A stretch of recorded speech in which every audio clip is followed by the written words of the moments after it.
ऐसा बहुत कम देखने में आता है कि विपक्षी सेना किसी सैनिक की बहादुरी की दाद दे और उसकी सेना को लिखकर कहे कि इस सैनिक की वीरता का सम्मान किया जाना चाहिए।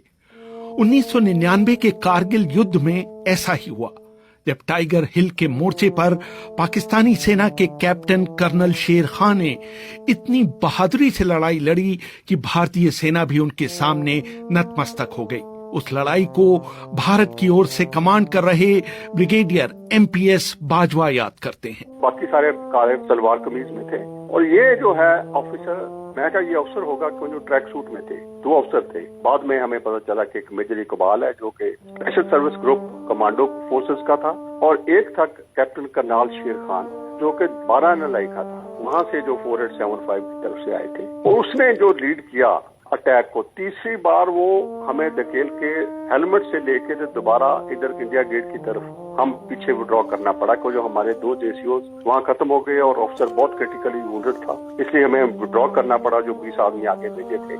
रेहान जी, बात ऐसी थी जब ये खत्म हुई तो मैं कायल था उस अफसर का, क्यों जो नॉर्मली मैं 71 वॉर कभी लड़ा हुआ हूँ बांग्लादेश में, और मैंने कभी पाकिस्तान ऑफिसर को लीड करते नहीं देखा अभी तक। इसमें हैरानी की बात थी कि ये ऑफिसर 3 बार उनको दोबारा इकट्ठा करके लाया था और उनको लीड कर रहा था। उनको अपनी गिलगित की भाषा में बोल के हमें समझ नहीं लग रहा था क्या कह रहा है, पर उनको लीड करके इतने बड़ा सीरियसली और बड़ी बहादुरी दिखाई कि इसने हमें वहां से नीचे लेके आके तो इंडिया गेट तक ले आया। अगर वो खुदा ना खास्ता ऐसी बात होती तो ये रीइंफोर्स कर जाता और ये हिस्ट्री या कोई और होती दशा। हाल ही में कारगिल पर एक किताब Kargil the untold stories from the war लिखने वाली रचना बिष्ट रावत बताती हैं। कैप्टन कर्नल शेर खान नॉर्दर्न लाइट इन्फेंट्री के वहां पर 5 पोजीशंस थी जहां पर उन्होंने पोस्ट्स बना रखी थी और वो डिफेंड कर रहे थे टाइगर हिल को।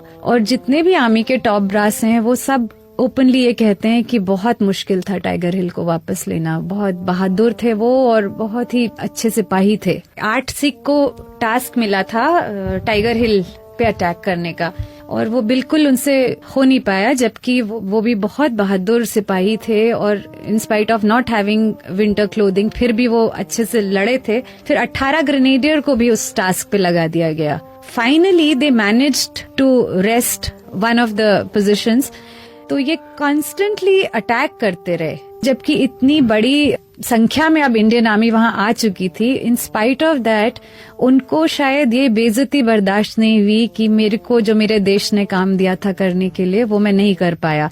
और जो लोग ये बैटल देख रहे थे, जो इंडियन सोल्जर से लड़ रहे थे, तो वो सब कहते हैं कि ये सुसाइडल था। जो वो कर रहे थे वो खुद जानते थे कि इसमें सक्सेस नहीं हो सकता क्योंकि they were completely outnumbered, but in spite of that उन्होंने रिट्रीट नहीं किया और वो बार बार अटैक करते रहे जब तक कि वो मरे नहीं। कैप्टन कर्नल शेर खान ने लगभग बाजी पलट दी थी, लेकिन तभी एक भारतीय सैनिक कृपाल सिंह ने उन्हें अपनी मशीन गन का निशाना बनाया। ऑफिसर को अखीर पे 10 गज से मैंने फिर वो लड़का जो हमारा था एक स्पाइस कृपाल सिंह, वो वुंडेड था, पर वो उठ के और उन्होंने बाकियों ने बस्ट मार के बड़ी मुश्किल से उसको खत्म किया।